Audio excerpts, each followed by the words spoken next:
All right, guys, well, welcome to this pharmacology review on the drug class serotonin norepinephrine reuptake inhibitors in the category antidepressants. We also call these the SNRIs. I'm Dr. Busti, your faculty and host on This Is Why, a show that helps healthcare professionals transform their medical knowledge from what to why.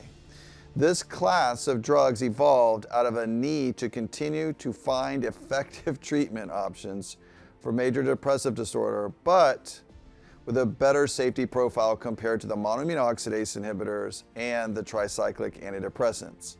In my experience working as a nurse, pharmacist, and physician and teaching in academia, I found that when we can best improve medical care, when we set our minds to simply not by memorizing information, but learning to understand the why.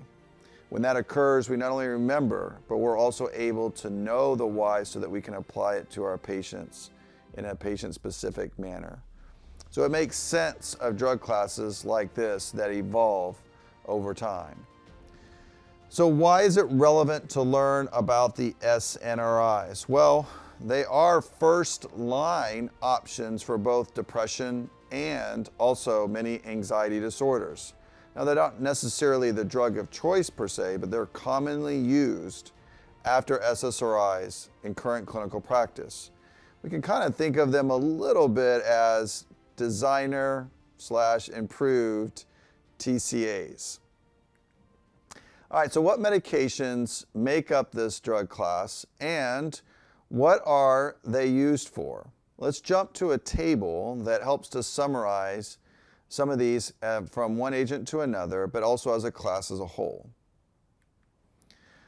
Okay, so tables like this I know contain a lot of information. It's a little busy, I get it, but they are available for you for download at thisiswhy.health. I'll walk you through it. But the goal here is to create a summary that guides us through the class. So on the far left, you can see the drug names by generic name mainly, because that's what most people use in clinical practice and for board exams and testing purposes. But I've also included some of the generic names, whether they're available historically or still on the market, just for context, okay? The next column represents the indications, and you can see that there's a lot of things in there other than major depressive disorder. There's fibromyalgia, there's general anxiety disorder, musculoskeletal pain, panic disorder, social anxiety disorder, stress urinary incontinence. Those are some of the uniques that the drugs can be thought of to be used outside of just depression itself. Okay, so what are the drugs? We have Desvenlafaxine, we have duloxetine. Again, those have been around for a while. Venlafaxine kind of been in this group the longest. Milnacipran and Levomilnacipran, which is just the enantiomer of it, okay, of milnacipran. All right, so then the next column reflects the target neurotransmitters of focus. Well, thankfully, the name SNRI gives us guidance. It's serotonin and norepinephrine. However, there are a few little caveats, and those are noticed by some of the agents. Like, for example, Venlafaxine at high doses works as an SNRI, but at low doses works as an SSRI. But I would like to take a moment and let's step over and let's go into some of the mechanisms and what's happening at the synapse in the brain with some of these drugs and how they work. Okay, as it relates to the mechanism of action of antidepressants, we're going to just think about it as a class, a category. There's a lot of things happening in the central nervous system. There's a lot of nerve fibers that are talking to each other in different tracts in different regions of the brain. And this is part of the reason why some drugs, when they modulate the activity of one track, we see a benefit or an effect in a certain type of condition, but if we isolate that effect in another track, we don't see the same. So there gives us some variability, and that's why you see some indication variation inside of the drug classes of the category of antidepressants. So for example, SNRIs and TCAs, which mechanistically are similar, can treat some pain syndromes. You see that common shared thing, whereas SSRIs, selective serotonin reuptake inhibitors, we're not using it to treat pain. It's mostly anxiety, depressive disorders, those kind of things. And so let's step into what's going on inside of the brain at the central nervous system where these drugs are working. So what we see over here are two neurons interacting, okay, and then they usually communicate obviously by an axon, and in between their connection points is a synapse, or synaptic cleft is what we refer that to. So this picture that we're looking at larger is kind of zoomed in on this region right here. We have the presynaptic neuron where the impulse is coming down from the axon. It then facilitates intracellular and chemical reaction that facilitates the emptying or the release of neurotransmitters. So you see these vesicles that are floating around in the presynaptic neuron, and those vesicles are holding on to neurotransmitters. And those neurotransmitters are the serotonin, norepinephrine. It can also include dopamine, okay? And so we have different vesicles for different neurotransmitters. This drawing a diagram doesn't necessarily reflect the difference in those, but just recognize that those are the neurotransmitters housed in that. Well, you see that calcium is necessary. Its influx in facilitates the binding and the merging of the vesicle at the presynaptic neuron to empty those neurotransmitters into the synaptic cleft. What's the purpose? To then stimulate the postsynaptic neuron that's going to drive the impulse to the next neuron as it propagates through the system. Now, you see on the postsynaptic neuron in the synaptic cleft there's a number of receptors, and these are receptors that drugs can bind to directly.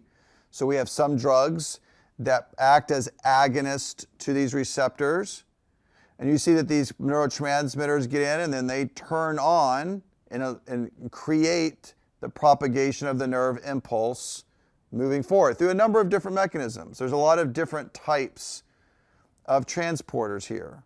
Okay. Now, when these neurotransmitters get released into the synaptic cleft, yes, they can bind to these transporters and turn on and propagate the nerve impulse, but they can also be taken back up by the presynaptic neuron. So that's where reuptake occurs. So when we think about these SSRIs, serotonin selective reuptake inhibitors, those drugs would prevent the reuptake of serotonin neurotransmitters. Well, what would that do? That would leave more serotonin neurotransmitters present in the synaptic cleft to exert more of a pharmacologic effect on the postsynaptic neuron. So you can have, the release of it and then the reuptake of it. There are enzymes present that are not seen here, but there are enzymes present in the synaptic cleft that can metabolize or degrade the neurotransmitters, make them go away, right? So you can take it up and take them away. You can metabolize them and take them away. Or they could go in and bind to the receptor and be occupied and are no longer in the synaptic cleft. Lastly, we do have other presynaptic receptors that are not seen here, but let's just envision like there's an alpha-2 receptor presynaptically up here. Well, there's drugs like mirtazapine that functions as an alpha-2 antagonist, okay, that is, and the antagonism of that actually increases the release of neurotransmitters. So some drugs work to facilitate the release of neurotransmitters.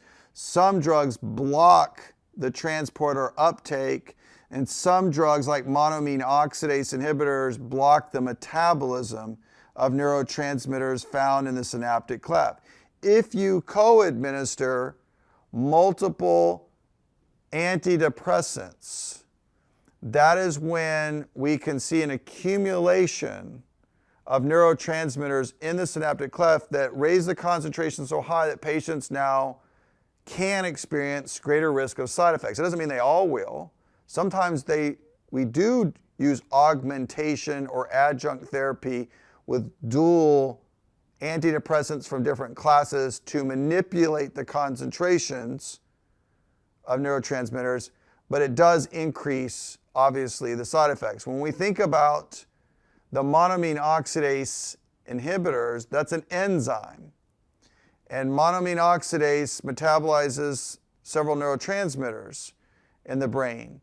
So let's go back to the synaptic cleft. If I block monoamine oxidase that's present out here, then these neurotransmitters can be present at much higher concentrations.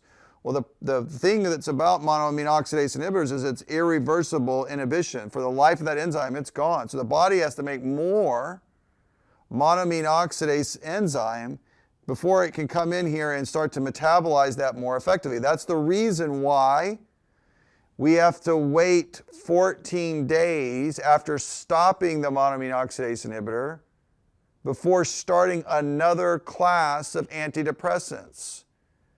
If we don't, then that enzyme is not working and we increase the concentration in the synaptic cleft, it's going to exert a more noticeable effect by those neurotransmitters. That could be good, could be bad. In this case, with monoamine oxidase, we do not recommend doing that. But that makes sense of why we need to wait a period of time. Think about antidepressants and you're going to switch to a different class, like monoamine oxidase. You wait 7 days. You want to make sure that drug is gone, especially with high-risk medicines. Now again, some medications can be used in augmentation on purpose, but that's usually done by specialists and in careful scenarios. But we do want to watch out for that because of risks of things like serotonin syndrome and other things. You can lower the seizure threshold. Any drug that increases norepinephrine in the synaptic cleft is known to lower the seizure threshold. And so when you look at things like drugs like bupropion, right, even venlafaxine, desvenlafaxine, that are going to raise that norepinephrine up as well, tramadol, which has some SNRI-like activities, all of those drugs modulate, influence the neurotransmitters present. So when we study the drug classes inside the category of antidepressants, we need to have this frame of reference. Are we increasing the release, like mirtazapine is doing? Are we preventing the reuptake, like SNRIs, SSRIs, right, tricyclics? Or are we blocking the metabolism of the neurotransmitters, like our monoamine oxidase inhibitors? All right, so now that you have a sort of basic overview of the synapse, all the transporters, there's areas where enzymes are working, there's presynaptic function, all of that's relevant for all the drug classes within the category antidepressants. So that's why we provided you, again, this target, but then other targets that are direct or indirect, whether it's a receptor or other neurotransmitters that are modulated. I mean, the neuropsychiatry is a very complex network in the brain. It's just hard to fully, make sense of all of these drugs and how they work and some of the effects that we see. But it helps us to wrap our minds around where they work and what neurotransmitters they're targeting. And so that's why we put that column there for you. You can also see a more detailed mechanism over here in the middle where it inhibits the reuptake. So it's not increasing the release, it's not increasing the secretion, it's inhibiting the reuptake of both norepinephrine and serotonin. And then that can lead to a downstream regulation of that dopamine, which is that indirect effect. I mentioned before we jumped into some of the mechanism, a nuance about venlafaxine. that it is an SNRI at higher doses, but an SSRI at lower doses, okay? We see that with a lot of the other drugs too. There's dose-dependent effects that seem to occur. We see that with also the TCAs. Again, these being sort of that designer, safer version of a TCA. The next column over, you see we're just going to introduce you to a few side effects. We'll come back to the side effects later as we look at each individual agent. But insomnia, agitation, because of their increase in that effect on norepinephrine, can be kind of lift people up. That's good. They're depressed, right? We want to increase their energy at some level. You can see that there's also dose-dependent, this is important to remember, dose-dependent increase in sweating or hyperhidrosis, and more relevant to a lot of board exams is dose-dependent increases in the blood pressure. So patients that have underlying uncontrolled hypertension, these drugs can worsen that scenario. And so we do need to be cognizant of that. This may be one of those kind of questions where you'd see like a patient with uncontrolled hypertension, suffering from depression, which of the following agents would you not want to use first line? You know, the SNRIs would probably fall in that. Specifically, the drug you'll see most commonly, usually, is venlafaxine or desvenlafaxine. Duloxetine, when it first came out, for sure was an issue with nausea, vomiting, especially in patients with gastroparesis. Venlafaxine, desvenlafaxine are associated with SIADH, that syndrome of inappropriate antidiuretic hormone that can lead to hyponatremia. This tends to occur more commonly in the elderly patients. So our geriatric patient population, we do need to be cognizant of drugs to maybe avoid or use with more caution in that group. Those are just some of the few subtle differences in the agents. We'll look at them again as a group in another table that kind of recognizes some of the other side effects as well. Over on the last column here, you see a couple just pearls, you know, things that, you know, help us to recognize why we pick them over another or some of their nuances. So like I said, these drugs have very similar effects to the TCAs, but without some of the bad things. They do have a tricyclic-like structure. They're not exact as TCAs, but they do have a similar overall kind of look if you were to compare their molecules side by side. But they lack that cholinergic, histaminic, and alpha-1 effects that we see with the TCAs that make them harder to take. Now, just like with a lot of other antidepressants, we want to be very cautious and avoid their use in patients with monoamine oxidase inhibition. That includes even our antibiotics, linezolid, tadalafil, which have monoamine oxidase inhibitory activity. So fairly well tolerated, other than a few of these little issues that we'll jump back into here in a little bit. I, again, talked about the enantiomer here for you. Desvenlafaxine is the same for venlafaxine. And again, we talked a little bit about the dose of venlafaxine and its effect on being an SNRI versus an SSRI. All right, so taking another kind of high-level overview, where do these drugs sort of fit? You know, we talked about mechanisms, indication. You saw a lot of indications, even including pain syndromes. Okay, we see the same thing in our TCAs. So there's some efficacy there.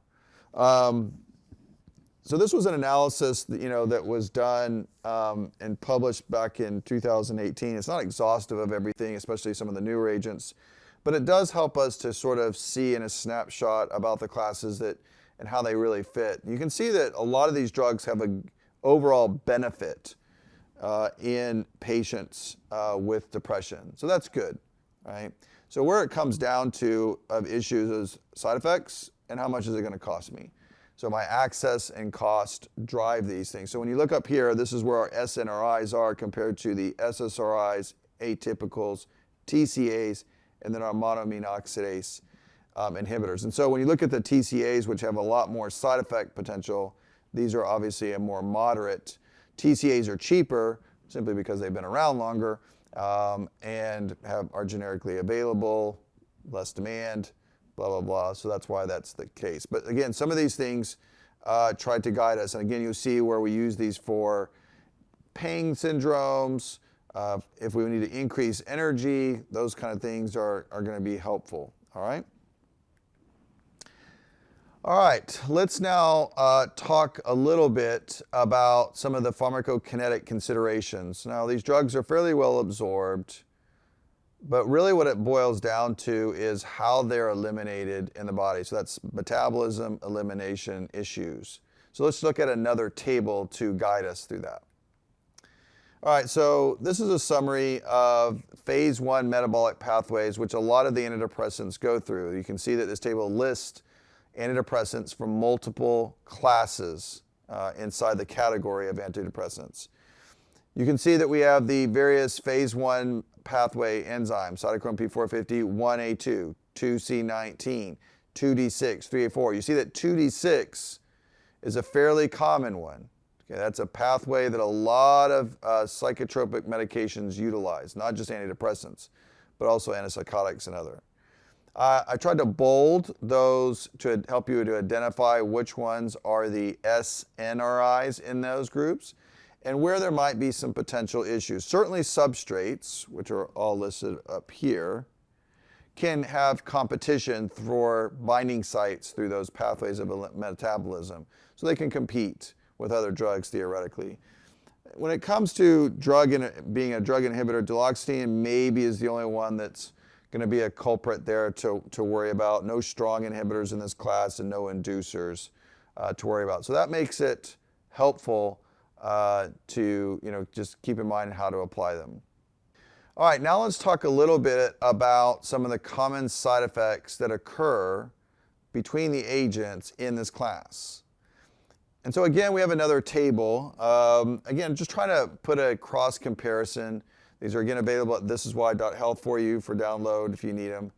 But I tried to use the same ones for other drug topic reviews on the antidepressants, so that if you're watching those on the TCAs, monoamine oxidase inhibitors, SSRIs, you see similar look and similar themes, so that you can again do that comparison.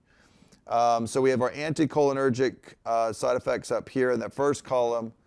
And again, not very many, right? This is the designer aspect where we removed that part. We became very selective for the serotonin norepinephrine reuptake inhibition. Serotonin is present in the GI tract, and just like any drug that modulates or influences serotonin, it can cause GI side effects, which would be the column 2 here. Okay, column 2, or the third one from the left. Really no issues with hemodynamics. Overall, insomnia is not too bad. Remember, it increases the energy. There's no antihistaminic, no anticholinergic properties. So sedation is low. So you're not suffering from having trouble or going to sleep. That's where the TCAs can be helpful. That's why we even sometimes use them at low doses for sleep, especially if they have underlying pain syndromes. Sexual dysfunction is not a significant burden. Weight gain, again, not too bad. And then we just try to put, again, a few other little nuances there for you if you, if you find that to be helpful, like, some guidelines or position statements kind of give a little lending to it. Some of those things are just hard to, keep straight, but they're, again, subtle nuances in the class. And then lastly, don't forget at lower doses, Venlafaxine has more SSRI activity. All right, well, with any drug that has side effects and that we use and has issues, just like the other antidepressants, what are some of the warnings, contraindications that we should be considerate about here? Well, one is suicidality. That shows up for all of the antidepressants in the categories. So just all is an issue, especially those where patients are suicidal and depressed but don't have the energy to do it. We just heard a minute ago that these drugs can increase or elevate some of the energy. So that could tip the scale and push us over, and now the patient is got the energy to do it. Uncontrolled hypertension, I mentioned that earlier, especially with Venlafaxine, Desvenlafaxine. Patients with uncontrolled seizures disorder, epilepsy in particular, that's uncontrolled. Again, why? Well, any drug that raises the concentrations or increases the concentrations of norepinephrine can lower the seizure threshold. That's true for stimulants. It's true for tramadol. It's for any drug that raises the concentration of norepinephrine can do that. And then lastly, we do need to be cognizant of avoiding their initiation within 14 days of stopping a monoamine oxidase inhibitor. So if you were coming on a monoamine oxidase inhibitor like selegiline or something, then you would want to wait 14 days because of their irreversible inhibition of the enzyme monoamine oxidase. And so it just takes that long for it to regenerate so that you don't increase the patient's risk for hypertensive crisis, serotonin syndrome, and things like that. All right, let's now talk a little bit about some of the monitoring parameters. Now, monitoring parameters, I think, are going to just make sense. We just talked about pulse, blood pressures, makes sense, right? But going back to the reason you started the medication, their mood, their symptoms related to their psychiatric condition. Sleep, remember these can cause some insomnia. So now that could cause another problem. If they're on duloxetine, how about GI side effects, not nausea, vomiting? If you have elderly patients, this is where laboratory assessment may be warranted, especially if they have vague symptoms of feeling weak, dizzy, lightheaded, nothing's making sense. Check the labs. Remember, especially Venlafaxine, Desvenlafaxine are associated more commonly with SIADH, which can cause obviously hyponatremia, and in our elderly patients that can be more problematic because many times, as you can recall, older patients are on other meds, and some of those can be diuretics where we lose sodium as well, and so we want to be cognizant of that. All right, what about counseling? So compliance, adherence, that's going to be huge. Making sure that they report back to you on the changes in blood pressure, starting any kind of new medications, all of that is going to be relevant. Certainly if they start another medication, especially another antidepressant, we have to watch out for the risk of too much of the same neurotransmitters being present and the risk of serotonin syndrome and things like that. All right, so, wow, there's a lot going on here. It's a good class. It's been around for a while, so understanding the evolution of the SNRIs came from learning what didn't work with the other ones. When we understand why things happen and we apply it to the science of a structure or interaction with a receptor, then that gives us the wisdom to be able to create something new and develop another option that might be safer. Nothing's going to be perfect, but it improves it. So if we can see in the evolution of the category of antidepressants, the SNRIs definitely did that compared to the TCAs, and that's good. Check things out at thisiswhy.health. We have a lot of things like your collections. You can bookmark things, or you can access the playlist, download those tables and images that we use in these topic reviews. They're meant to be to help you study. They're obviously for educational purposes, so use them. If you're teaching, someone's in need of it, please feel free to share. All right, guys, let's wrap this up. So the SNRIs give us a safer first-line option compared to some of the older drugs like TCAs, monoamine oxidase inhibitors, and they can be backups to the SSRIs. That's good. It can also be very helpful for patients who have pain-related conditions along with their depression. So I hope you found this to be useful and expanding your knowledge base. Please go ahead and subscribe, like this video, and follow us on YouTube.